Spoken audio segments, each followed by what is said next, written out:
Hey guys, good morning and hi, hello and welcome to my channel again. Today's video we're going to the gym, but first we're going to stop by over at the car wash just nearby my place here, and then I will just go directly.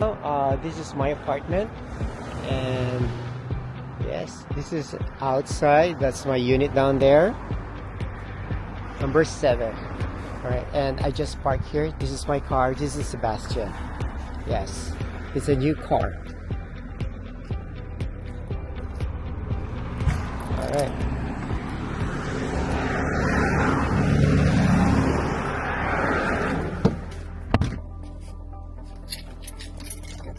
So let's go to car wash first. So across the street is Plaza Boulevard. I'm coming from Palm Avenue. This is where I live. And just across the street there, there's the Star Car Wash, Superstar Car Wash.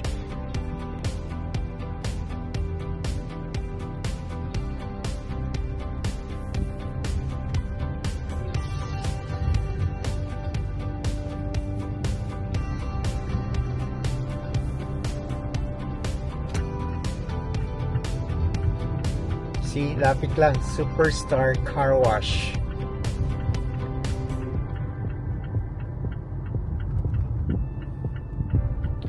Maganda dito kasi malapit lang sa bahay. And yung monthly membership subscription ko dito, I think it's just around, is it $25? $22. That's monthly. But you know guys, good thing here is everything here is unlimited. So you can just come by every day. So we will wait.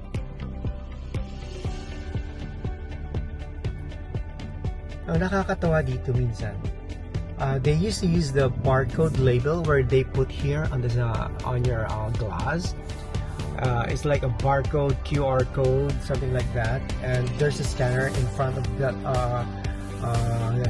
gate where they can scan your barcode para malaman nila kung member ka nga or whatsoever. Otherwise, kung hindi ka pa member, meron naman silang automated machine dyan where you can like pay through your credit cards, but I don't know how much it costs.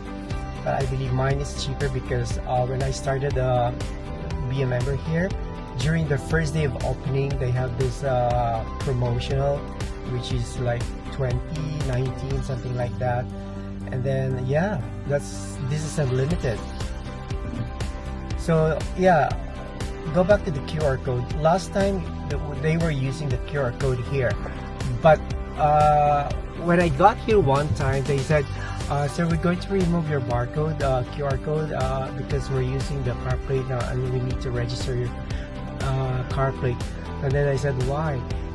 Sabi nila kasi nalaman nila, na-discover nila yung ibang tao, yung ibang members dito, hinihiram-hiram yung QR code sa ibang car, tapos ililipad nila dun sa kabilang car nila. Wais din naman sila. Yeah, nilipat-lipat nila. So tama daw na pagka car plate lang gagamitin mo is, you know, syempre, magkakahirap ka pa ba tanggal-tanggalin yung car plate mo para lang makapasok ka dito sa free car wash nila. Kakatawa rin yung mga tao dito, wais din. Kung meron sa Pilipinas, wais na tao, meron din dito. I believe, kahit na saan lugar ka, meron din namang ganong smart eh. So akala nila outsmart sila sa mga may-ari ng mga establishment. Well, hindi guys, okay? Huwag kayo mandaya. Ganun lang, huwag kayo mandaya. Okay? Kasi business to eh. And then after that, after you go inside, may mga sa movies, papasok ka sa car wash, tapos iba na yung pintura ng car wash. Ewan ko kung totoo yun, pero ito car wash lang talaga. And then paglabas mo doon, meron naman silang area na free vacuum, free towels where you can like park for a while there and clean up your car. Okay, let's move.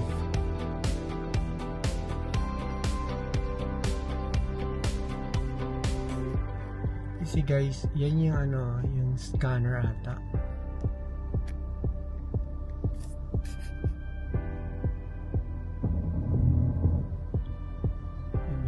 Yan. Diba? I-scan yung barcode yung dati, pero ngayon car plate na. Yes, guys, something happened to Sebastian. One thing, we went outside, and then when we get back home the next day, I just discovered something. But before I have to say or to reveal what happened to him, maybe you can consider subscribing to my channel. All right, let's move forward. Yeah, may free din dito na wipes and car freshener also. See this one? Yeah, kuha tayo. Yeah, libre yan. Oh my God, ang layo.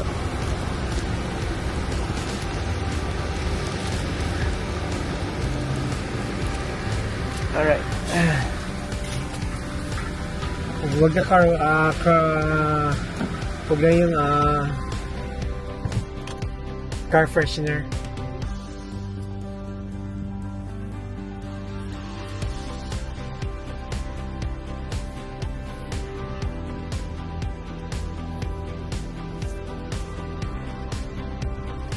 So we have to wait here until the attendant will sign us out or like signal us if my first front wheel is aligned on down there on the trail. Yeah, because when you go inside, it will just like push your car inside. Say a command. There. All right.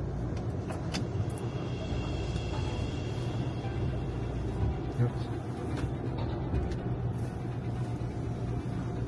Bye. So, first thing they do, mag-spray sila ng something anti-fog or anti-insect. And then that's it. Malakas ang pressure actually. Malakas ang pressure.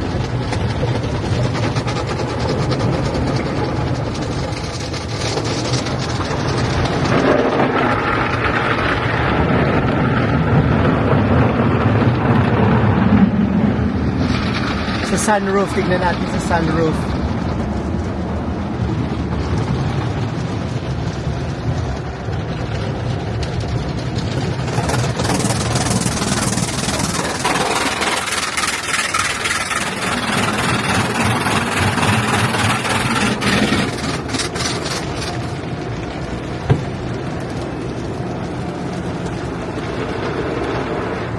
Sa lakas ng pressure, yung side mirror ko nag-flip over siya.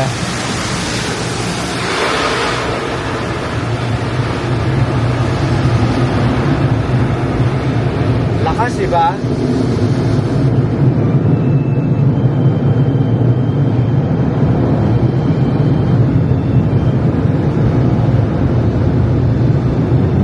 Okay.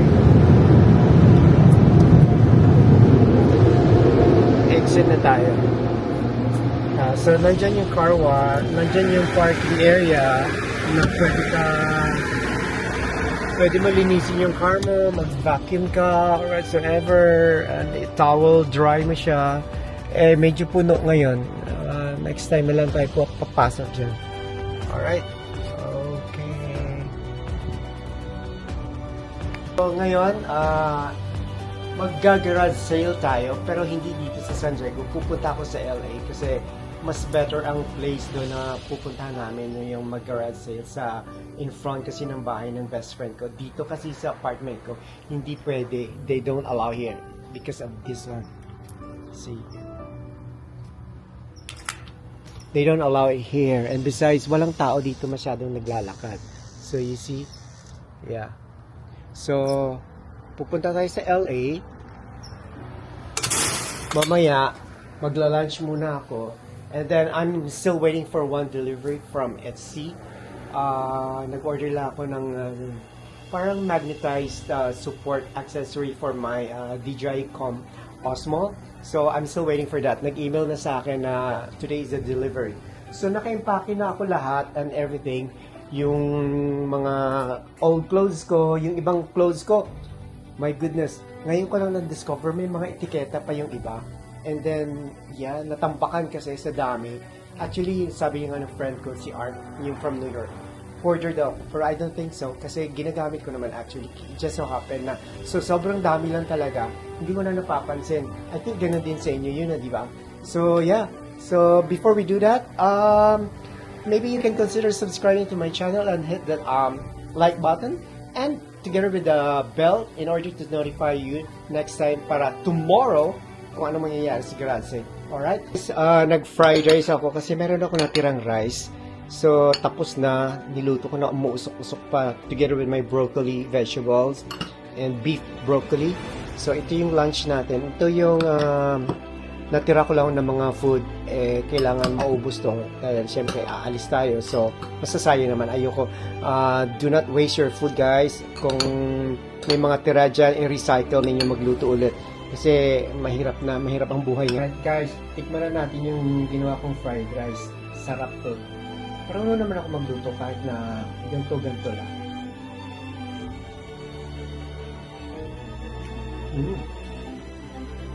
Sarap. Sarap ang bango. Nilagyan ko kasi ng sesame oil. And then nilagyan ko ng... Hilig ako sa spice kasi nilagyan ko ng crushed pepper, black pepper, and chicken seasoning. Yeah. And then the broccoli.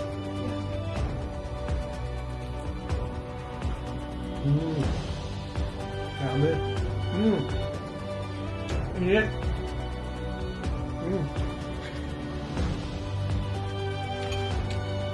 Sarap. So, maglalans muna tayo. Actually, galing ako sa gym. Hindi na ako nag-video sa gym kasi nagmamadali ako. Tapos kanina, hindi ko napansin na low battery na pala tong camera ko. So, okay, never mind. Sabi ko, punta na ako sa gym. Yeah. And then, para tuloy-tuloy na kasi late na rin ako. Kanina kasi nag-car wash pa ako. Yes. Harap.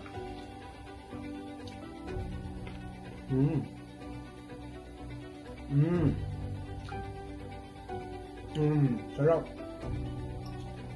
Yeah. Actually, nabili ko na itong beef broccoli dun sa Pacific Island. Pacific Island is a Filipino grocery. And then, meron silang parang fast food area doon. Yeah. And then, buy one, take one. So, kung bibili ka ng combo 2, isa lang yung babayaran mo. Plus 1 ka pa. So, parang 2 weeks ako ata kinain yun yung ganun. Eto, natira na lang.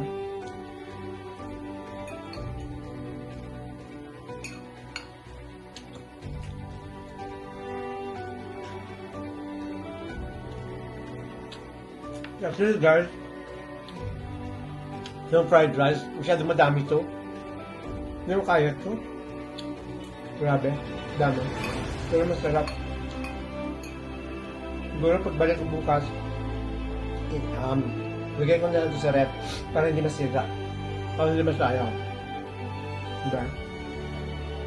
Guys, huwag niyo sayagin ng food. Kaya maraming nagugutom sa mundo. So, tago mo lang ulit sa ref. Kasi may ref ka, okay. Kung wala kang ref, ubusin mo. Diba? Sayang mapapanis. Oh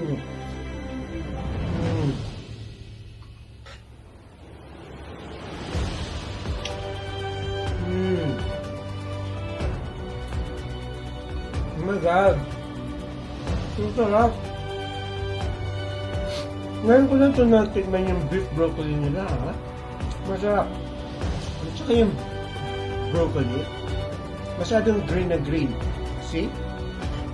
Green na green. Tapos crunchy. Ibig sabihin, half cook lang nila siguro itong niluto. Kasi normally naman, pwede naman kainin ng broccoli na raw. Alam mo yun? Sa mga salad-salad. So, after this,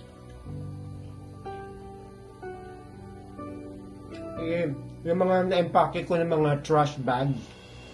Kasi wala akong lalagyan. Sa trash bags ko nilagay yung mga shoes, mga old shoes. Actually, may mga bagong shoes pa ako. Hindi ko nagagamitin. Sabi ko, hindi ko na-type to.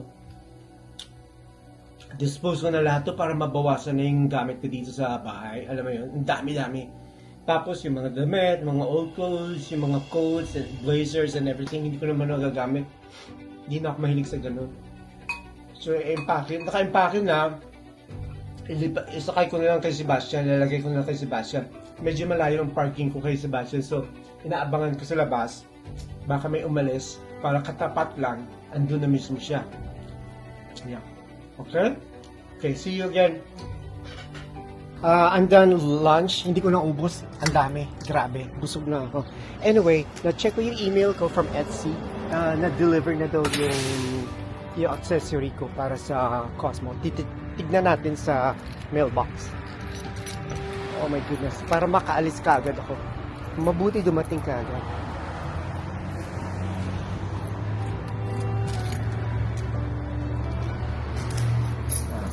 Ito yung mailboxes namin according to your unit. So my unit is number 7. My unit is number 7. Oh yes, it's here. Look. Oh yes. Itong accessories ito is from Zoes. Vlogger din siya. Pero nag-create siya, na-invento niya ito. Which is good. Para sa accessory nyo, pwede siya kahit nasa nag-gym ka, pwede mong idikit. Magnetic kasi siya, kahit na idikit mo siya sa car habang nag-vlog ka or nag-video ka or somewhere else outside. Basta may metal, i-magnet mo lang, grabe, ang lakas ng kapit. Kaya maganda. Kaysa minsan, di ba, minsan yung tripod parang ang bigat, tapos masyadong mabulky na sa bags mo or whatever. So, I think maganda to. Papakita ko sa'yo, okay? Okay guys, ito. Buksan na natin kung anong itsura. Actually, maliit na pala yung box.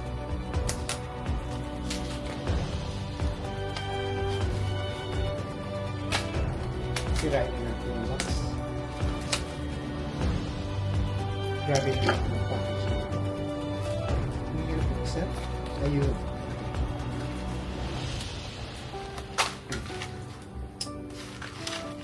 Yeah. So, actually, simple lang yan.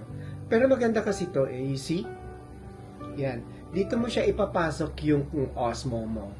Yung digital, yung gimbal, dito papasok sa loob. And then, ito yung magnetize niya sa likod. Ang maganda kasi may filter na, parang may velvet cloth dito sa loob para iwas gas-gas sa gimbal. Yes. And then, dito may screw siya sa likod. I think para kung pwede mo siya i-mount kung nagbabike ka, I think hanap ako ng ganun. Tapos ito yung magnet yun na sobrang malakas. Yan. Pero hindi, I think hindi na yan tinatanggal. Okay? So that's it. Yeah. Okay guys, you see? Nilipat ko si Sebastian dito sa harap. Kasi mas malayo doon. Yeah, mas malayo dun eh. Malayo kong lalakarin. Dito na lang siya. Ayan. Ayan siya. See? Ayan siya. Yeah. Actually, bawal yung ginawa ko. Nakapark ako sa red line. Tapos may fire hydrant pa. Pero sandali lang naman tayo. Okay? Wala naman police dito na dumadaan eh. Tsaka, wala naman emergency so far. So, dyan muna siya para madali lang tayo maghatid. Kasi ang dami. Yeah, okay.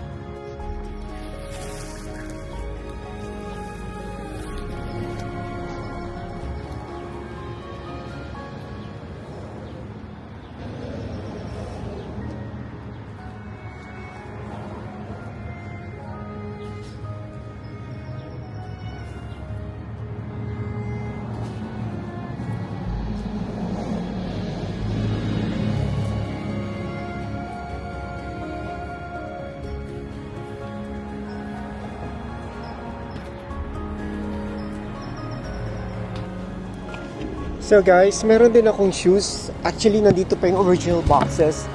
This one, you see? Yeah. So, isasama na natin to.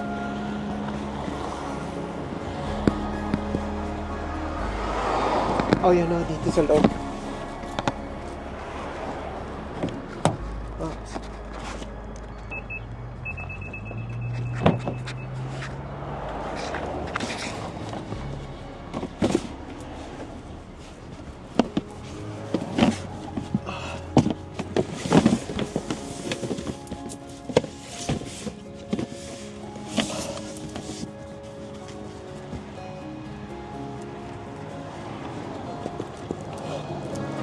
pala yung sombrero ko na Adidas, hinahanap ko.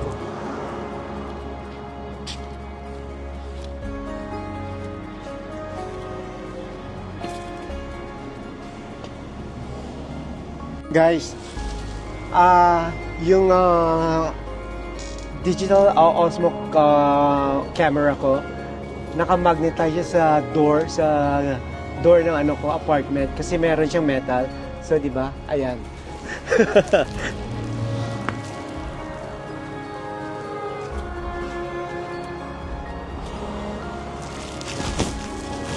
Okay guys, you see, meron ako yung mga blazer na hindi ko na ginagamit.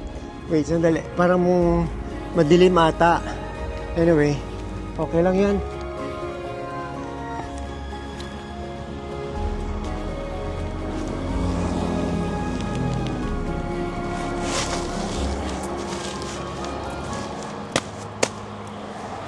Kailangan ayusin natin yung likod para sa back mirror ko mamaya pag nagde-drive. Meron pa rin nakikita from behind. So ito lang, sa loob na lang natin ito ilalagay.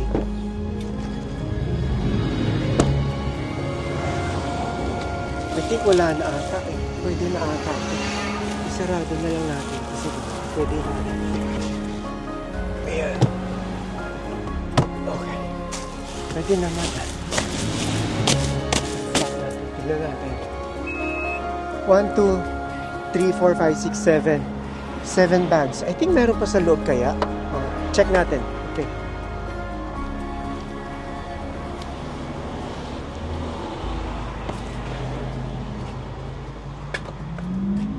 Alright guys. I think nandito na lahat. Tingnan mo, ang dami. See? Ayan pa yung original ko na off-white na sneakers. Nike. Diesel. Yeah, dispose na lahat.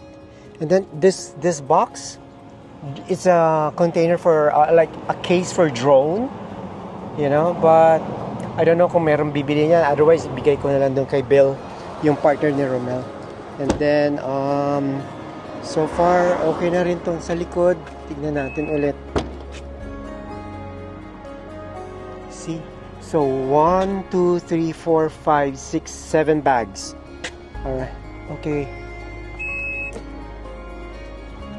So guys, that's it for today. So don't forget to subscribe and hit that like button together with the bell icon para ma-notify kayo sa bukas na or mamayang gabi pag drive ko na sa LA kasi 2-hour drive yan from San Diego going to LA.